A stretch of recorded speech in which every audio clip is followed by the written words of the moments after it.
এই কবরটা হচ্ছে এমন একটা জায়গা যে মানুষটা রাত্রেবেলা বালিশ ছাড়া ঘুমাতে পারতো না, সে মানুষটাও একদিন বালিশহীন মাটিতে শুয়ে থাকবে। যেই মেয়েটা শাড়ি, গহনা, মেকআপ, লিপস্টিক ছাড়া বাহিরে বের হতো না, সে মেয়েটাও একদিন সাদা কাফনের কাপড়ে প্যাকেট হয়ে অন্ধকার কবরে শুয়ে থাকবে।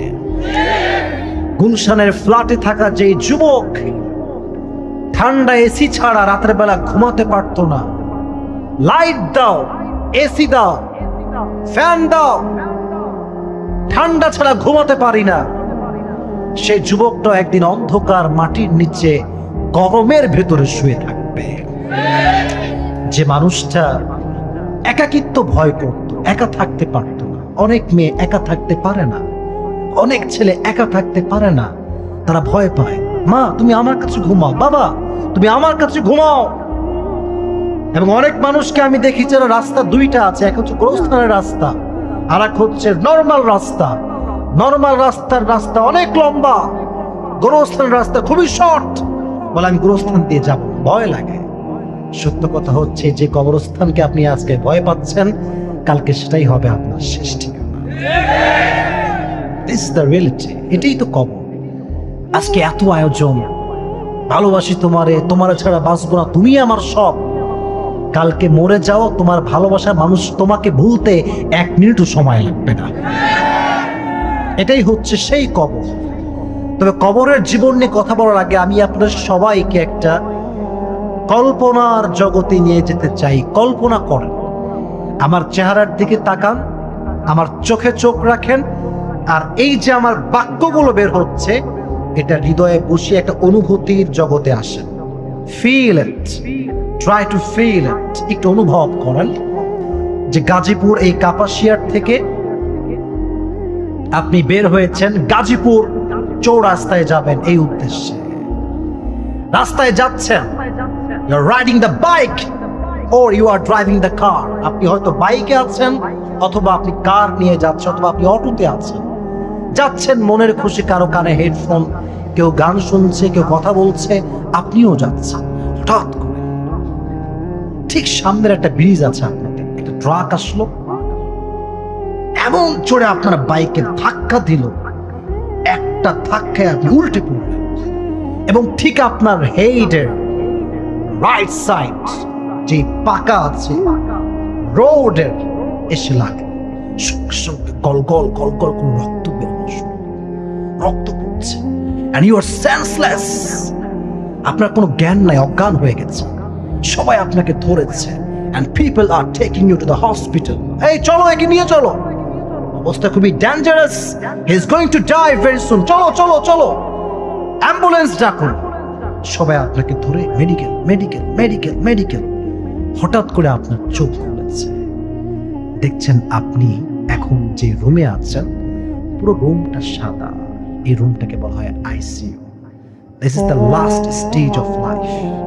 মানুষ যখন শেষ নিঃশ্বাসে আসে, তখন তাকে লাইফ সাপোর্ট রাখা হয়। আপনি লাইফ সাপোর্টে আছেন। চোখ খুলে দেখছেন চতুর্দিকে নার্স, আর চতুর্পাশে সব দেওয়াল সাদা। কোথায় আসলাম আমি? হঠাৎ করে মাথায় আসছে, আমি তো অ্যাক্সিডেন্ট করেছি, আমি তো শেষ মুহূর্তে আছি। তখন আপনি এ কথা চিন্তা করতে করতে ভাবছেন যে জীবনে কি করলাম, ভালো আমল করলাম না, সারা জীবন গুনাহ করলাম, সারা জীবন দাড়ি কামাইলাম, সারা জীবন মেয়েদের পেছনে জীবনটা নষ্ট করলাম, সারা জীবন পর্নোগ্রাফি দেখলাম, সারাটা জীবন আব্বা আম্মাকে কষ্ট দিলাম। ভাবছেন আর কষ্ট পাচ্ছেন। হঠাৎ করে দেখছেন আপনার জানালা থেকে কয়েকজন লোক নেমে আসছে, ফেরেশতা। আপনি ভাবছেন এরা কারা, কি করতে আসছে এখানে? হঠাৎ করে আপনার মাথায় আসলো, এরা তো সেই ফেরেশতা যাদেরকে পাঠিয়েছে একজন। তিনি কে? ফেরেশতা এসেছে আপনার সামনে, এসে বলছে যদি আপনি ভালো আত্মা হন, এসে বলবে ইয়া আইয়াতুহান নাফসুল মুতমাইন্না উখরুজি ইলা মাগফিরাতিল্লাহি ওয়া রিজওয়ানিহি। আসার সঙ্গে সঙ্গে ডাক দিয়ে বলবে, হে প্রশান্ত আত্মা, তোমার চিন্তার কোনো কারণ নাই, টেনশনের কোনো কারণ নাই, তোমার জন্য আল্লাহ জান্নাতকে তৈরি করে রেখে দিয়েছে। আসো প্রশান্তির দিকে বের হয়ে আসো, আপনার রূহটা ধরা হবে। হাদিসটা বোঝাই, আপনার রূহকে রাখার জন্য আল্লাহ তাআলা জান্নাত থেকে একটা রেশমি রুমালের কাপড় পাঠিয়ে দিবে। সুবহানাল্লাহ নাই? মালাকুল মউত আপনার রূহকে সুন্দর করে রাখবে, রেশমি রুমালের কাপড়ে জড়িয়ে রাখবে, এবং এই রূহটাকে নিয়ে মালাকুল মউত সোজা ইল্লিন তথা জান্নাতের জগতে নিয়ে চলে যাবে। This is the death of people, those who perform the salah, those who have the fear of law, those who are the muttaqi. এটা তাদের মৃত্যু যারা হবে নামাজি বান্দা। তবে সবার মৃত্যু কিন্তু একরকম হবে না। নামাজের মৃত্যু হবে একরকম, বেনামাজির মৃত্যু হবে। আপনি মেডিকেলে শুয়ে আছেন, and you are the man who do not perform the salah. আপনি সেই মানুষ যে নামাজ পড়ে না, তার জানালাতে যখন মালাকুল মউত আসবে, হাদিসগুলো মনোযোগ দিয়ে শুনবেন, প্রত্যেকটা কথা হাদিস থেকে বলছি। তার পা থাকবে জমিনে, হেড বা মাথা থাকবে একদম আকাশ, বিশাল লম্বা দেহ। হাদিসে এসেছে মালাকুল মউতের যে চেহারা হবে, এটা হবে নীলাভ বর্ণের চেহারা, নীল নীল চেহারা, কুৎসিত চেহারা। দেখার সঙ্গে সঙ্গে বেনামাজির চোখটা এইভাবে উপরের দিকে উঠে যাবে, ভয়, এটাকে কি দেখলাম আমি, চিৎকার করবে। ওই চিৎকারটা কেউ শুনতে পাবে না, কেউ তার কথা বুঝতে পারবে না, সে ফুফাবে। এবং বেনামাজিকে আপনি দেখবেন যাদের মৃত্যু খুবই খারাপ হয়, তাদের ঠিক এইখান দিয়ে সাদা সাদা ফেনা বের হয়। এর কারণ কি জানেন? কষ্ট, ওই যে ভেতরে কষ্ট সহ্য করতে পারে না, এপার দিয়ে ফেনা বের হওয়া শুরু হয়ে যায়। বলবে, ইয়া আইয়াতুহান নাফসুল খাবিথা উখরুজি ইলা গাযাবিল্লাহ, এই বেনামাজি আত্মা, বের হয়ে আয় আল্লাহর জাহান্নামের দিকে, বের হ। আপনার রূহটাকে বের করা হবে, মনে হবে পাঁজরের হাড়গুলো ভেঙ্গে ভেঙ্গে আপনার রূহকে বের করা হচ্ছে। বলেন নাউজুবিল্লাহ। যখনই আপনি মারা যাবেন, শুরু হবে এক নতুন লীলা খেলা, নতুন খেলা। খেলাটা কেমন হবে জানেন? আপনি সবাইকে দেখতে পাবেন, বাট কেউ আপনাকে দেখতে পাবে না, কেউ আপনার কথা শুনতে পাবে না। দেখবেন যে মৃত্যুর পরে প্রথম কাজ হবে ফেসবুক গরম হয়ে যাবে। অমুকের ছেলে, অমুকের বন্ধু নাই, শেষ। অনেক ভালো মানুষ ছিল, মসজিদের মাইকে এলান শুরু হয়ে যাবে, অমুক এলাকার ছেলে, অমুক এলাকার বাবা নাই, শেষ, খেলা শেষ, জানাজা হবে অমুক সময়। তবে একটা কথা সত্য বলেই ফেলি, মানুষ মানুষের প্রশংসা তখনই করে যখন মানুষ সারা কাফনের কাপড়ে প্যাকেট হয়ে যায়। কথা আসতে ঠিক বললেন কেন? আপনারা জোরে বলেন, কথা ঠিক আছে কিনা আমার? সাদা কাফনের কাপড়ে প্যাকেট হওয়া পর্যন্ত, না হওয়া পর্যন্ত কেউ কখনো সুনাম করতে চায় না, ঠিক না বলেন যুবকেরা? দেখবেন বেঈমানরা সব আপনার কবরের কাছে আসবে, লাশের পাশে হাউমাউ হাউমাউ করে কাঁদবে। মনে হবে যে ইয়ার ইয়ে তো মুঝে সচ মে হি মোহব্বত করতা থা, কি ভালোবাসা লাশের পাশে। বাট এই মানুষটা, যে মানুষটা আজকে আমার লাশের পাশে কান্না করছে, এমন একটা ভাব যে সে আমাকে ছাড়া বাঁচবেই না, এই মানুষটা আমার বেঁচে থাকা অবস্থায় আমাকে একটা কল করে খোঁজ খবরও নেয় নাই। মরে গেলে সবার ভালোবাসা উথলে পড়ে। একজন শায়ের, কবি আল্লামা ইকবাল रहमतुल्लाह अलैह लिखেছেন, जिंदगी में आज तक मेरे पास कोई 2 मिनट ना बैठा था, लेकिन सब आज मेरे पीछे पीछे काफिले बना बना के जा रहे थे। जिंदगी में आज तक कोई तोहफा ना मिला मुझे कोई, लेकिन आज तोहफे पे तोहफे दिए जा रहे थे। और आज मुझे पता चला कि मौत कितनी हसीन होती है, लेकिन एक हम है जो जीने की कोशिश कर रहे थे। উনি বললেন, যাই রে, লাশ হওয়ার পরে বুঝলাম যে মরেই তো লাভ হয়েছে, তাছাড়া তো বেঈমানকে চিনতে পারতাম না। যে মানুষগুলো আমাকে 2 মিনিট সময় দিত না, কেউ আমার পাশে বসতো না, মৃত্যুর পরে আমার পেছনে লাইন লেগে গিয়েছে। আমি বেঁচে থাকা অবস্থায় কেউ আমাকে হাদিয়া দেয়নি, গিফট দেয়নি, উপহার দেয়নি। আজ কত উপহার, নতুন সাদা জামা, আতর, সুরমা, নতুন পাটি, কি সুন্দর গোলাপ জল, নতুন খাটিয়া, নতুন চাটিয়া, কত হাদিয়া আমার জন্য রেডি আছে, আর আমি বাঁচার চেষ্টা করছিলাম। আরে মরেই তো আমার ভালো হয়েছে, ঠিক কিনা বলো যুবক? কেন মরলে তুমি বেঈমানকে চিনতে পারো। এবার আসো, মরে গেছো, তোমার লাশ এখন নিয়ে যাওয়া হবে কোন জায়গায়? এদিকে বলেছে, এদিকে বলেন না, বলেন কোন জায়গায়? কবরে নিয়ে যাওয়া হবে। আচ্ছা, একটা কথা আপনাদের সবাইকে জিজ্ঞেস করি, দুনিয়াতে যে ঘর, যে দালান, যে প্রাসাদ আছে, এটা দেখে কিন্তু বোঝা যায় যে কোনটা ধনীর ঘর, কোনটা, বলেন না কেন, কোনটা ধনীর ঘর, কোনটা? যদি আপনি গুলশানে যান, দেখবেন বিশাল ফ্ল্যাট, দেখলেই বুঝবেন যে এটা বিশাল ধনীর বাড়ি, ডুপ্লেক্স ট্রিপ্লেক্স বাসা। যদি আপনি বস্তিতে যান, দেখবেন ছোট্ট একটা কুড়ে ঘর, থালা নাই, বাসন নাই, খাট নাই, পালন নাই, তোষক নাই, বুঝবেন যে this is the home of poor people, এটা তো গরিব মানুষের ঘর। দুনিয়াতে ঘর দেখে বোঝা যায় কোনটা ধনীর ঘর, কোনটা গরিবের ঘর। কিন্তু কবর, অল আর সেম, সব কবর এক, চাটাই, ওপরে মাটি, দেখে মনে হবে সব কবর সেম। বাট আমার প্রিয় নবী বলছেন, আল কবরু রাউযাতুম মিন রিয়াদিল জান্নাহ আও হুফরাতুম মিন হুফারিন নার। সব কবর দেখতেও সেম হলে সব কবর কিন্তু আসলে সেম নয়। এক একটা কবর হচ্ছে জান্নাতের টুকরা, আর একটা কবর হচ্ছে জাহান্নামের টুকরা, ঠিক কিনা? উপরে দেখলে আপনি বুঝবেন না, মনে হবে সব সেম, বাট ওই একই কবরের নিচে কেউ জান্নাতের স্বাদ নিচ্ছে, আর কেউ জাহান্নামের আগুনে জ্বলে পড়ে ছারখার হচ্ছে, ঠিক কিনা বলেন? আচ্ছা, আপনারা সবাই হাসান বসরি রহমতুল্লাহি আলাইহির নাম শুনেছেন? রাবিয়া বসরিকে যিনি বিয়ে করেছিলেন, তার নাম হচ্ছে হাসান বসরি। গাজীপুরের কাপাসিয়ার ভাইরা, নাম বলেন তো কি? হাসান বসরি। বাতাস লাগবে, বসবেন, take your seat please, have a seat. Hasan Basri রহমতুল্লাহি আলাইহি একদিন ঘর থেকে বের হয়েছে, বের হয়ে দেখছেন একটা লাশ যাচ্ছে। আচ্ছা, আমার কথা কি বুঝতে কোনো সমস্যা হচ্ছে আপনাদের? একটা লাশ যাচ্ছে, লম্বা কাফেলা, আর কাফেলার পেছনে একজন মেয়ে আছে, যুবতী মেয়ে, সেও লাশকে ফলো করছে। উনি ভাবলেন যে মেয়েটা কেন ফলো করছে, উনিও পেছনে পেছনে আসলেন। দেখলেন যে লাশটা যাচ্ছে, এই লাশটা আসলে কোনো সাধারণ লাশ নয়, এটা হচ্ছে যেই মেয়ে যাচ্ছে, যুবতী মেয়ে, তার বাবার লাশ। মনে রাখবেন, মেয়ের জীবনে প্রথম পুরুষের নাম তার বয়ফ্রেন্ড নয়, তার স্বামী নয়। মেয়েদের জীবনের প্রথম পুরুষের নাম হচ্ছে তার বাবা।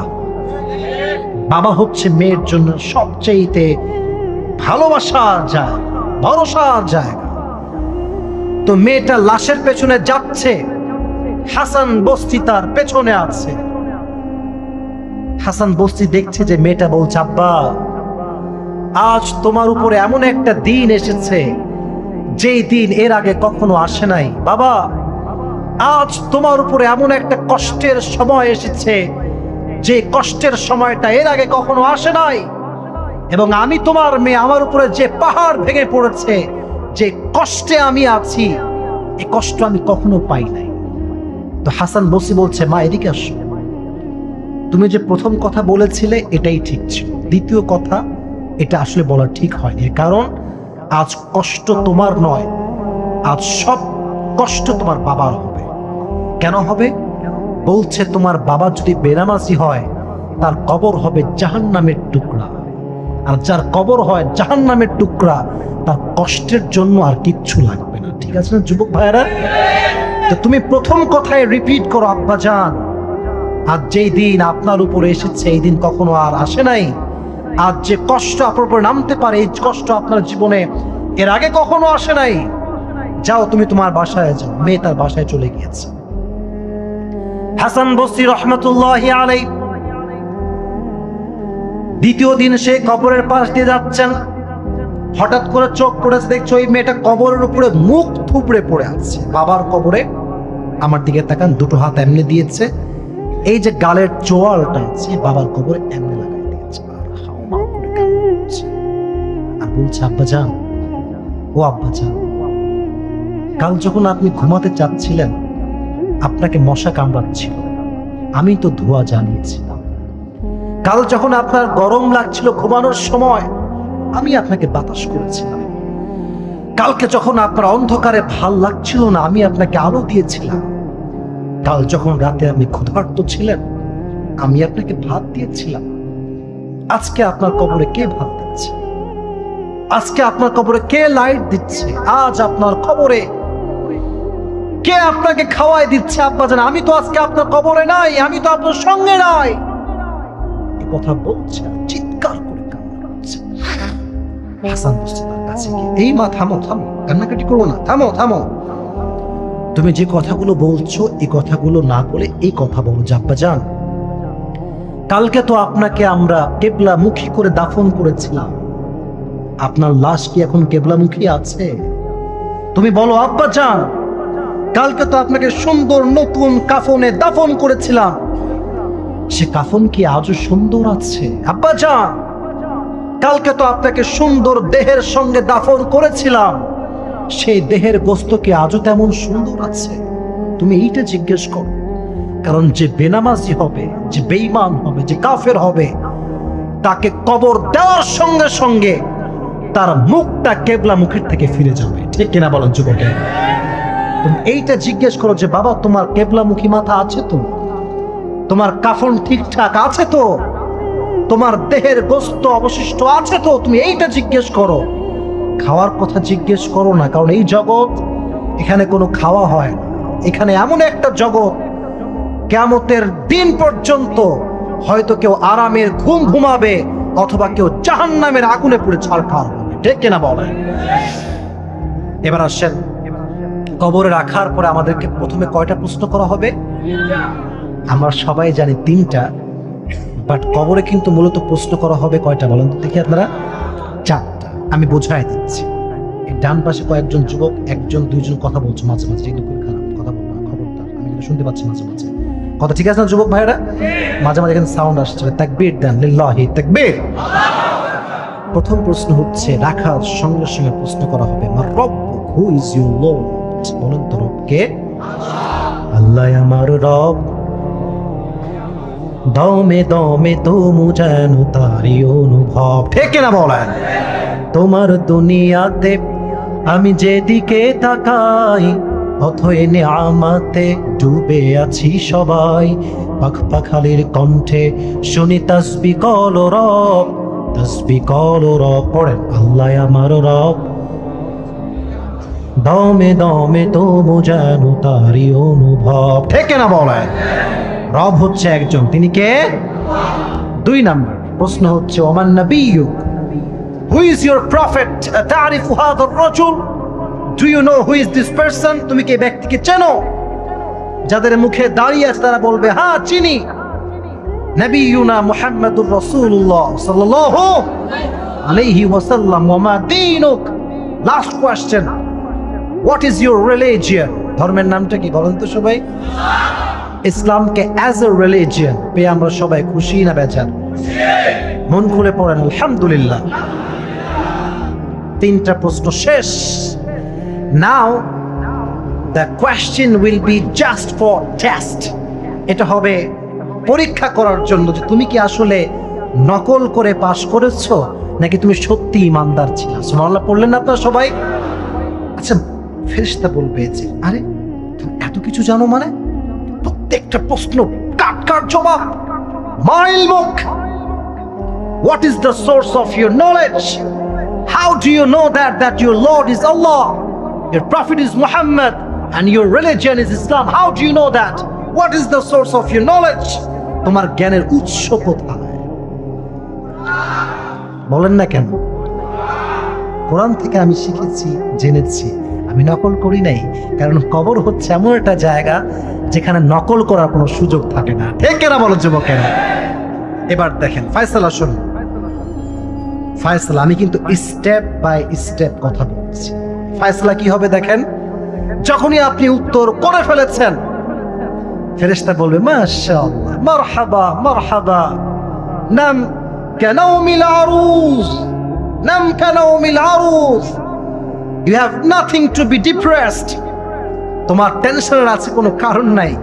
আজকে তুমি ঘুম দিবা যতক্ষণ পর্যন্ত সিংহায় ফু না দেওয়া হবে, একজন নববধূ যেমন তার স্বামীর সঙ্গে ঘুমিয়ে যায়, বাসর রাতে ঘুমায় আরাম করে, তুমিও কিয়ামত পর্যন্ত আরামের ঘুম দিয়ে দাও। নাম কেন মিল আরুস, ঘুমিয়ে এই ঘুম ভাঙবে না until the day of judgment. যখন ইসরাফিল তার সিংহাটা হাতে নিয়ে ফু দিবে, সিংহায় হর্ন দিবে, তখন তার ঘুম ভাঙায় দিবে একজন আওয়াজ দিয়ে, বলেন তিনি কে? তার ঘুম ভেঙে যাবে। তবে হ্যাঁ, কবরে একজন ব্যক্তির দাম অনেক অনেক বেশি হবে, যার হৃদয়ে ভয় ছিল একজনের, আওয়াজ দিয়ে বলেন তো তিনি কে? ইন্না আকরামাকুম ইনদাল্লাহি আতকাকুম। কিয়ামতের কঠিন দিনে কে বড়লোকের ছেলে কে ধনীর ছেলে দেখার সময় রবের কাছে নাই, বরং সেই দিন সেই ব্যক্তি সবচেয়ে দামি হবে যার হৃদয়ে ভয় আছে একজনের, তিনি কে? যাদের হৃদয়ে আছে আল্লাহর ভয়, তারা কভু পথ ভুলে যায় না। পড়েন, আল্লাহর প্রেম ছাড়া এই দুনিয়ায় কারো কাছে কোনো কিছু চায় না, দেখে না? আল্লাহর ভয় লাগে। আচ্ছা, আপনারা সবাই, আচ্ছা একটু সাহাবীর নাম জিজ্ঞেস করি একটু সূত্রপাত দিয়ে। একজন সাহাবী, হি ওয়াজ ডিনায়ার, সে একজন কাফের ছিল, নাম করা কাফের। এবং ওই সাহাবী ছিল এমন একজন সাহাবী যে বিশ্ব নবীকে তরবারি নিয়ে হত্যা করতে এসেছিল। নামটা বলতে পারবেন? ওমরে ফারুক রাদিয়াল্লাহু তাআলা আনহু। তাকওয়া কাকে বলে? আচ্ছা, আমি কি ওয়াজ শেষ করে দিব এখনই? শোনা যাবে তো ইনশাআল্লাহ? ওমরে ফারুকের জামানায় ওমরে ফারুকের কাছে একজন যুবক প্রায় আসত। মাথায় রাখবেন, আপনি একজন নেককার আলেমের কাছে যত বেশি যাবেন, আপনার দিন দিন তাকওয়া তত বেশি বাড়বে। সুবহানাল্লাহ পড়লেন না? যুবক এদিকে তাকাও, আমার দিকে, আমাকে দেখা যায়?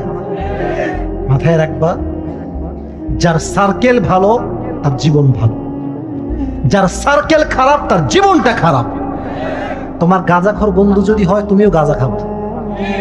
তোমার বন্ধু প্রেম করলে তুমিও প্রেম করবা। তোমার বন্ধু যদি রাস্তায় মেয়েদেরকে টিস করে, তুমিও টিস করবা। যার সার্কেল ভালো, যার চরিত্র ভালো, যার সার্কেল খারাপ তার চরিত্র খারাপ, ঠিক কিনা বলো যুবকেরা?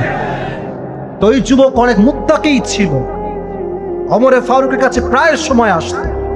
কিন্তু ওই যুবক এতটা সুন্দর ছিল,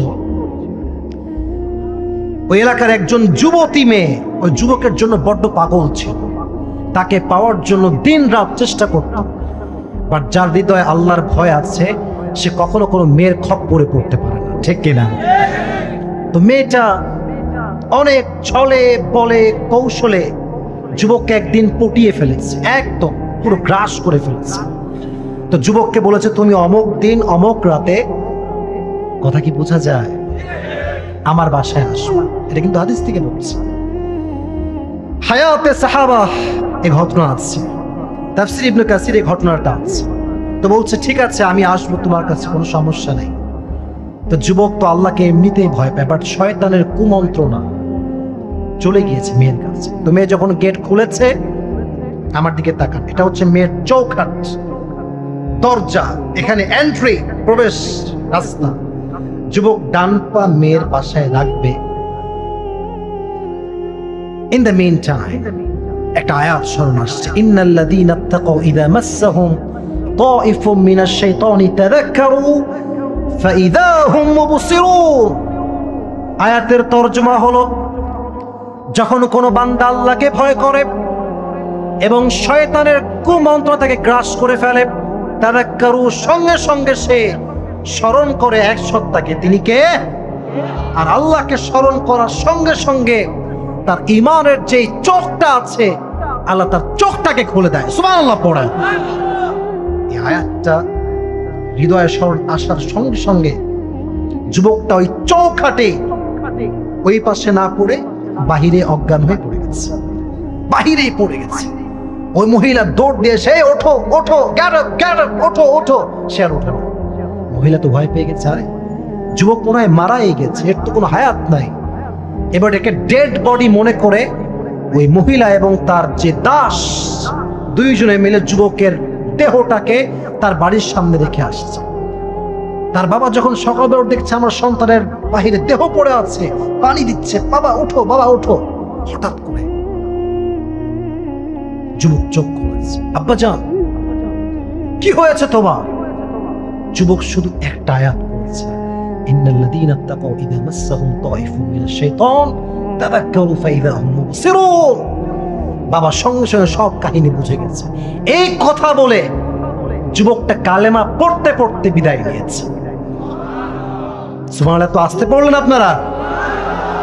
এবার ওমরে ফারুক রাদিয়াল্লাহু তাআলা আনহুর কাছে খবর গিয়েছে। ওমরে ফারুক এসে যুবকের লাশ ধরেছে, যুবককে দাফন করেছে, জানাজা পড়িয়েছে। লাশ যখন দাফন হয়ে গিয়েছে, কবরের ডান পাশে দাঁড়িয়ে ওমর বলছে, ওয়ালিমান খাফা মাকাম রাব্বিহি জান্নাতান। আব্বাজান টেনশন করবেন না, যার হৃদয়ে আল্লাহর ভয় আছে আল্লাহ তাকে কবরে একটা জান্নাত দিবে না, দুইটা জান্নাত তাকে দিবে। কোরআনের আয়াত। সঙ্গে সঙ্গে যুবকের কবর থেকে আওয়াজ আসছে, ইয়া ওমর, ইয়া আমিরুল মুমিনিন, ইয়া খলিফাতুল মুসলিমিন। আল্লাহর আয়াতই সত্য, আল্লাহ আমাকে দুটি জান্নাত অলরেডি দান করে দিয়েছে। তাফসীর ইবনে কাসির অথবা হায়াতে সাহাবা আপনি ঘটনা পেয়ে যাবেন। তার মানে বোঝা গেল, কবরে যার হৃদয়ে আল্লাহর ভয় নিয়ে কেউ যেতে পারবে, তার জীবনে টেনশন বলতে আর কিছু থাকে? তার জীবনে কষ্ট বলতে আর কিছু থাকবে? তো আমরা চেষ্টা করব যে আল্লাহর ভয় যেন অর্জন করতে পারি। রাতের আধারে তাহাজ্জুদের জায়নামাজে রবের কাছে যেন কান্না করতে পারি। আল্লাহ আমাদের সবাইকে সে তৌফিক দান করুন, সকলে পড়া আমিন।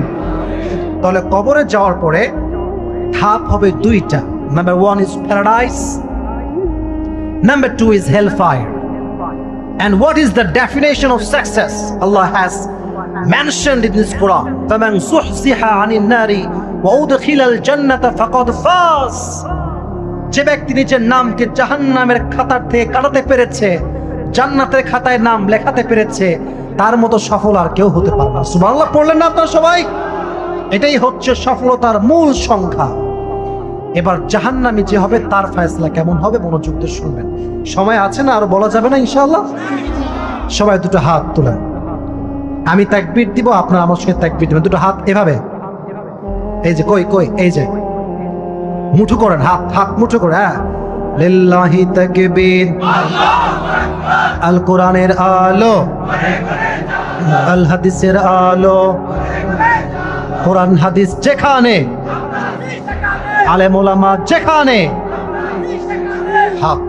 যখন কেউ 4টা প্রশ্ন উত্তর করতে পারবে না বা 3টার উত্তর করতে পারবে না, সঙ্গে সঙ্গে আল্লাহ বলবে জাহান্নামের আগুন দিয়ে জ্বালিয়ে দাও কবরটাকে। আগুন জ্বলতে শুরু, দাও দাও দাও দাও দাও দাও করে। কয়েকটা হাদিস বলছি, আয়াত বলছি, খুব মনোযোগ দিয়ে শুনবেন। জাহান্নামের আগুন, এটা হচ্ছে আমার হাত। আমার হাতে এটা কি ভাই? চামড়া। বলো না এটা কি? এটাকে বলি আমরা স্কিন, চামড়া। জাহান্নামের আগুন যখনই দেহের কোথাও একটু স্পর্শ করবে, সঙ্গে সঙ্গে আপনার দেহের ওই চামড়াটা গলে পচে সঙ্গে সঙ্গে জমিনে পড়ে যাবে। নাউজুবিল্লাহ বললেন না আপনারা? এই জাহান্নামের আগুন এতটা ভয়ঙ্কর হবে, লা তুবকি ওয়ালা তাযা।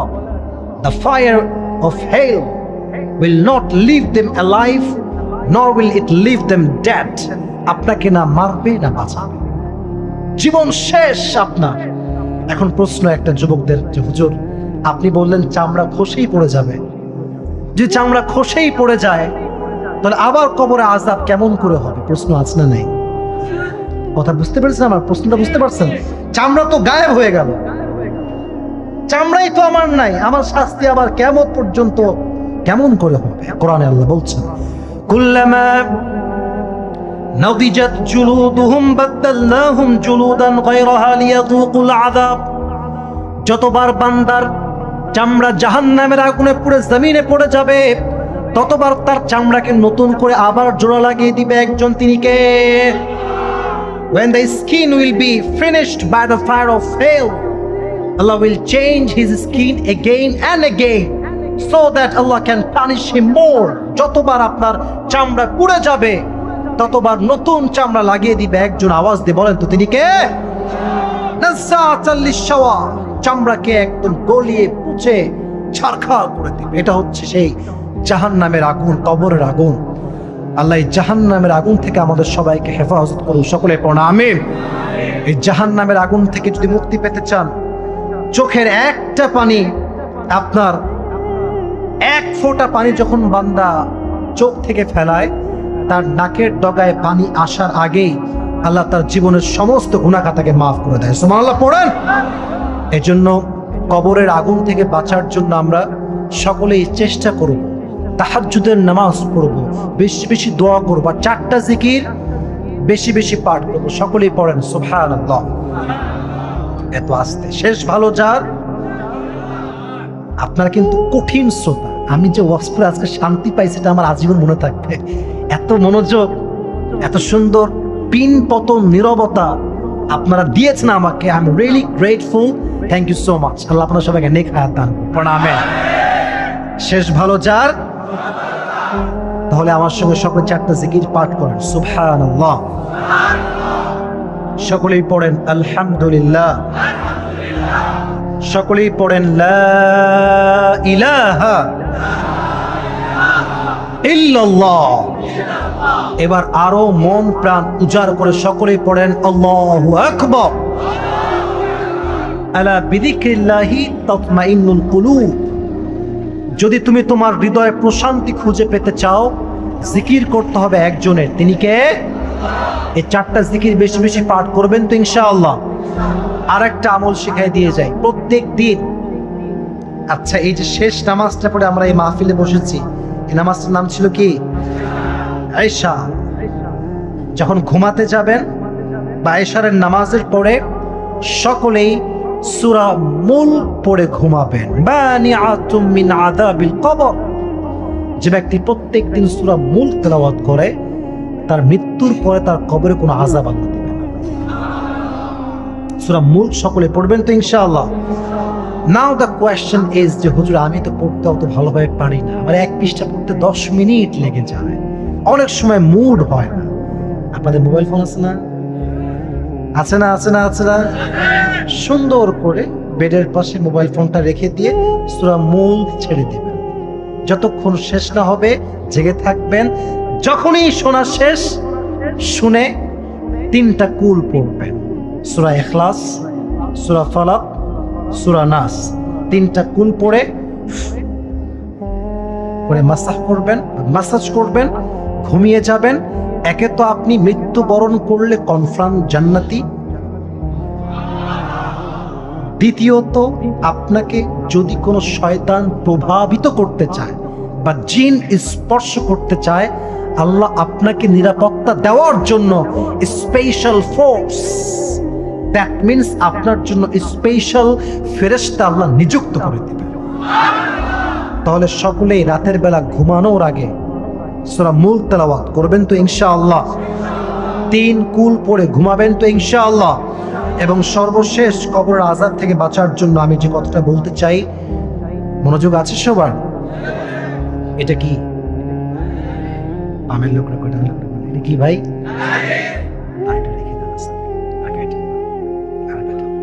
আচ্ছা, আমাকে কি অসুন্দর লাগতেছে দেখতে? আনস্মার্ট লাগতেছে দেখতে? অনেকে বলে হুজুর দাড়ি রাখলে মেয়েরা পছন্দ করে না। পৃথিবীর সবচেয়ে ফালতু কথা এটা। আর আমি বারবার বলি, আজও বলছি, যেই মেয়েদের দাড়িওয়ালা যুবক পছন্দ হয় না, সব বিটিএস ছাড়া কোনো অপশন নাই। আচ্ছা ভাই, কে হালাত है बता, क्या तुम जन्नती हो गए या फिर जहन्नमी हो गए? तो बताया कि मैं तो जहन्नमी हो गया। কেন জাহান্নামী হলো?